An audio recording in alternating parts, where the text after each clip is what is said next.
Disney's Dumbo with Cottontail, CottoBonto. Dumbo. It was morning at the circus. Hopeful mothers looked up as storks flew overhead. Each stork carried a tiny bundle that held a baby animal. Mrs. Jumbo sighed as she watched the happy mothers cuddling their babies. "Oh dear, I did so hope there would be a bundle for me," she thought. A stork flew into Mrs. Jumbo's railway car and dropped a large bundle. Inside was a baby elephant. "I'll call him Jumbo Jr.," said Mrs. Jumbo. "Look at him," cried the other elephants excitedly. "Isn't he adorable?" Just then, Mrs. Jumbo's baby sneezed. Out flapped two enormous ears. The other elephants gasped. Then they began to giggle. "He looks so funny," said one elephant. "Let's call him Dumbo." Mrs. Jumbo didn't care what the other elephants thought. She loved her baby, big ears and all. She lifted him up in her trunk and gently rocked him to sleep. That night, the circus train stopped and all the animals climbed out. The circus men put up a huge tent. The next morning, the circus parade made its way through the town. The band played, the clowns and animals marched down the street as the people clapped and cheered. Crowds hurried to the circus tent that night. They were eager to see the animals. "Look at his ears," cried one noisy boy, pointing at Dumbo. "Aren't they the funniest things you ever saw?" The boys laughed and teased Dumbo. Then one of them pulled the little elephant's ear.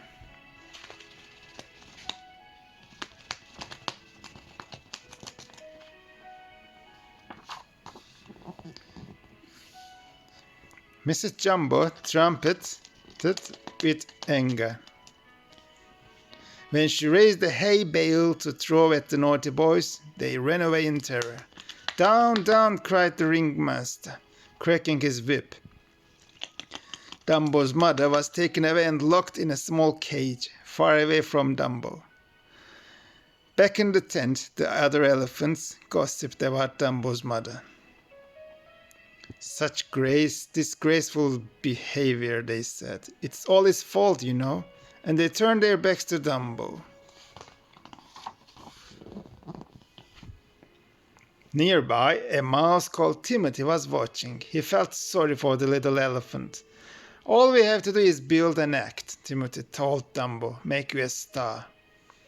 Just then they heard the ringmaster talking in his tent. "I have got an idea," he was saying.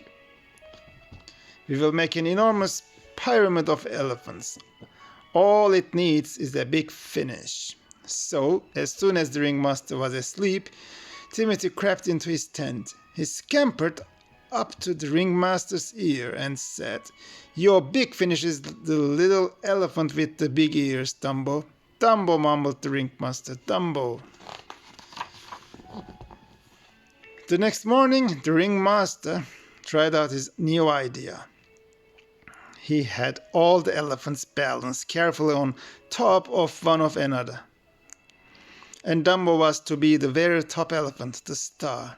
But when Dumbo ran to jump onto the top elephant, oh no, he tripped over his big ears and bumped into the pyramid.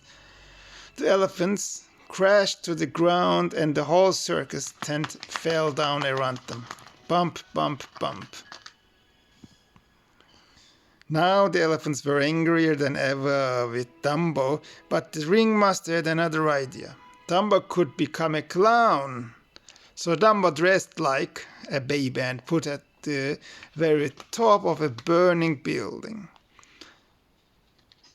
This spring, Tommy welcomes supermodel and entrepreneur Kendall Jenner and places friends. The other clowns pretended to be firefighters. They sprayed Dumbo with water and held a hoop for him to jump into. Poor Dumbo was terrified as he jumped. Down, down he dropped until he fell through the hoop. And blue and worn by a new generation.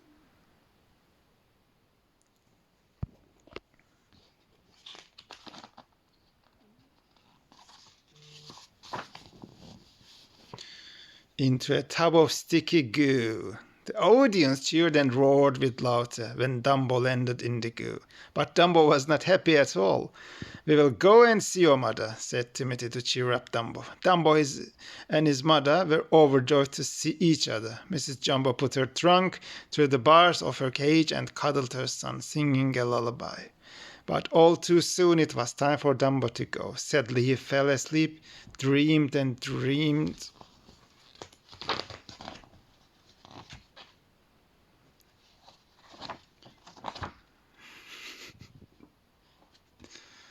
The next thing Dumbo and Timothy knew, it was morning. When they opened their eyes, they saw a group of crows looking at them.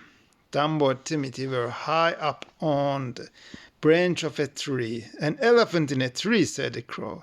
"How did he get up there?" The little elephant was so surprised that he lost his balance. Dumbo and Timothy tumbled down into a pond far below. "I wonder how we got in the tree," said Timothy, shaking himself dry. "Maybe you flew," joked one of the crows. "Yes, that's it," cried Timothy. "Dumbo, you flew up there." The little elephant looked surprised. He couldn't really fly, could he? "You just have to believe in yourself, Dumbo," said Timothy. One crow gave Timothy an ordinary feather and whispered, "This is a magic feather. It will help Dumbo fly." Holding the feather in his trunk, Dumbo stood at the edge of a cliff. Before he could change his mind, the crows pushed him. And off he went. All at once, Dumbo was flapping his big ears, and he was flying. "You did it!" cried Timothy. That night at the circus, Dumbo stood at the top of the burning building. He didn't feel frightened. Now that he had the magic feather, he knew he could fly down safely. Timothy was tucked inside Dumbo's head. "Okay," he said, "take off." Just as the little elephant leaped into the air, he dropped the feather, and Dumbo began to fall. "Flap your ears," Timothy cried. "You can fly, you can." Dumbo took a deep breath and began to flap his ears as fast as he could. Suddenly Dumbo was flying. He didn't need that feather after all. The ringmaster was amazed. He watched Dumbo swoop over the tub of goo and soar past the cheering crowds. Dumbo was a star. Before long, Dumbo was famous all around the world, just as Timothy had said he would be. Crowds flocked to the circus to see Dumbo, the amazing flying elephant.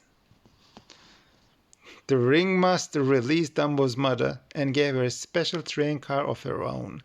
And Dumbo and his mother were very happy. The end.